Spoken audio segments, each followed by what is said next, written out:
샬롬, 좋은 아침입니다. 좋은 새해입니다.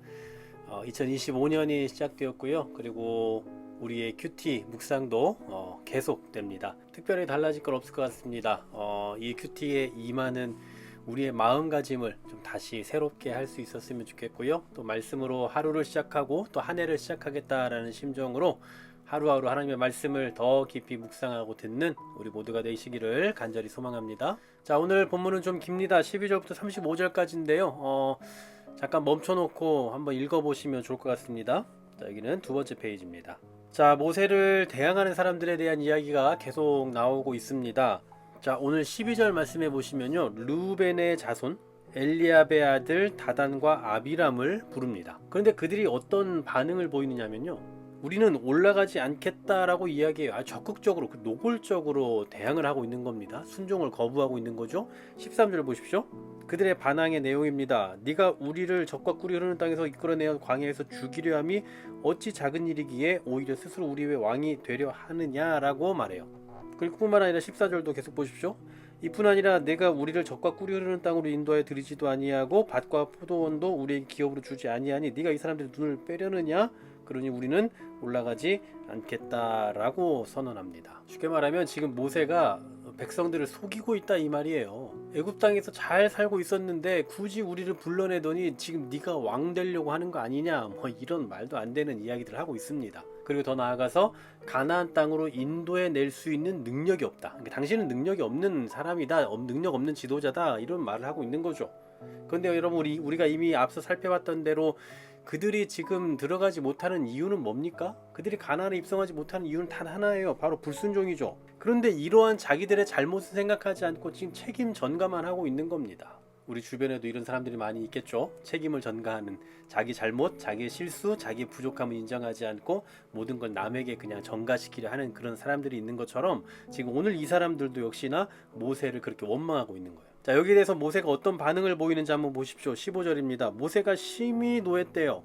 모세가 이렇게 분노했다는 기록은 여기가 처음입니다. 얼마나 분노를 했는지 바로 화가 나서 여호와께 여짜오되, 그러니까 하나님께 따지는 거예요. 그러면서 그 따지는, 그 기도하는 내용은 뭡니까? 주는 그들의 헌물을 돌아보지 마옵소서. 거의 저주에 가까운 표현일지도 모르겠습니다. 하나님 진짜 저 인간들 좀 혼내주십시오, 이런 말이 아닐까요? 그랬더니 하나님께서 이제 개입을 하십니다. 그 내용이 16절 17절에 나오죠. 이제 모세를 통해서 자, 고라에게 이르되 너와 너의 온 무리는 아론과 함께 내일 여호와 앞으로 나와라. 그리고 너희는 제각기 향로를 들고 그 위에 향을 얹고 각 사람이 그 향로를 여호와 앞으로 가져와라 라고 이야기해요. 이 향로라는 것은 번제단에 있는 그 불씨를 담아서 향을 피우는 그릇 같은 거거든요. 그런데 이것은 제사장밖에 할 수 없는 건데 이것을 다 가지고 나오래요. 그리고 이제 이걸 통해서 누가 하나님이 선택하신 사람인가를 보여주시겠다라는 거죠. 그리고 이제 어떻게 하십니까? 21절 보십시오. 너희는 이 회중에게서 떠나라. 내가 순식간에 그들을 멸하겠다라고 말씀하세요. 하나님께서 심판하시겠다라는 거죠. 그러자 모세와 아론이 어떻게 합니까? 두 사람이 엎드립니다. 하나님, 모든 육체의 생명 하나님, 한 사람이 범죄했건 온 회중에게 왜 진노하십니까? 그냥 이 범죄한 사람들만 좀 심판하시고 나머지는 그냥 좀 용서해 주십시오 라고 간청을 하는 거죠. 그랬더니 하나님께서 어떻게 말씀하십니까? 회중에게 명령하여 이르기를 너희는 고라와 다단과 아비람의 장막 사방에서 떠나라. 하나님께서 이 기도에 응답하신 거죠. 모든 백성이 아니라 이들만 심판하시겠다라는 의지를 보여주고 계시는 거예요. 그리고 하나님 어떻게 하십니까? 30절 보십시오. 여호와께서 새일을 행하사 땅이 입을 열어 이 사람들과 그의 모든 소유물을 삼켜 산채로 수월에 빠지게 하시며 이 사람들과 여호와를 멸시하는 것인 줄을 너희가 알 것이다. 자, 이게 핵심입니다. 여호와를 멸시한 것, 이것은 분명 여호와를 멸시한 것이다. 그냥 모세에게 대항하는 것이 아니라 여호와를 멸시하는 것이다 라고 말씀하시는 거죠. 그리고 실제로 32절에 보면 이제 그 일을 실행하십니다. 고라당과 함께 했던 250명, 35절에 나오죠. 이 모두가 다 불로 심판을 당하게 되죠. 오늘 말씀을 통해서 우리가 생각해 볼 수 있는 건 여러 가지가 있겠지만 하나님께서는 유형교회에, 그러니까 우리의 지교회 각각의 교회들 가운데 세운 나름의 질서들이 있는 것 같아요. 제가 목사로서 저한테 순종하세요 이런 얘기를 하는 게 절대 아닙니다. 네, 하나님께서 교회에 세우신 그 질서는 물론 이 계급의 의미가 아니에요. 영적인 질서를 말하는 겁니다. 일반적으로 우리가 이런 질서를 말하면 이런 어떤 수직적인 계급으로 생각하시는 경우가 많은데 그런 게 아니라 영적인 질서라고요. 하나님은 질서의 하나님이시기 때문에 이런 질서들을 세워 가시는데 이 질서를 소중히 여기는 것도 어쩌면 하나님을 경외하는 삶의 태도 중에 하나일 것이다라는 거죠.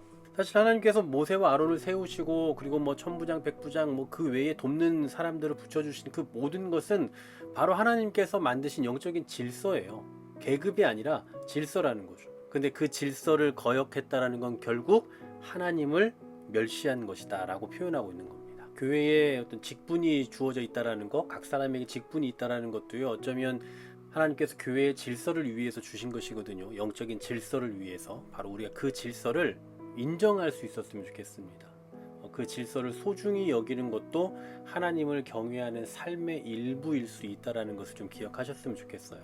교회에서 우리가 가진 그 직분이 얼마나 소중한지에 대한 것도 좀 생각을 해야 되는 거고, 각각의 그 직분에 맞는 사역도 있는 것이고, 그 사역에 맞는 또 순종과 섬김과 헌신도 필요한 것이고, 또 그런 것들이 우리 안에서 구현되어질 때에 서로 존중하고 인정해 줄 수 있는, 그렇게 하나님께 세우신 교회의 거룩한 질서를 존중해 갈 수 있는 것, 그것도 바로 하나님을 경외하는 삶의 일부일 것이다 라는 것을 기억하시면서 새해 여러분들이 받으신 그 직분 더 소중히 여기면서 그 직분에 가장 적합하게 또 사역하고 섬기며 헌신해 갈 수 있는 그런 여러분 다 되시기를 주님의 이름으로 간절히 소망합니다. 하나님, 우리에게 새해를 열어주셔서 감사합니다. 우리에게 2025년이 시작되었지만 그러나 하나님의 말씀은 여전히 진행되는 줄 믿습니다. 주어진 그 말씀을 따라 날마다 순종하고 섬기며 헌신하게 하시고 또 결단하고 다짐할 수 있는 우리가 되게 하시고, 무엇보다 올 한 해도 우리에게 주신 그 새로운 직분을 가지고 그 직분에 합당한 사역과 또 삶과 또한 헌신과 섬김의 현장을 살아갈 수 있는 우리 지혜로운 모든 성도들 될 수 있도록 인도하여 주옵소서. 예수 그리스도의 이름으로 기도하옵나이다. 아멘.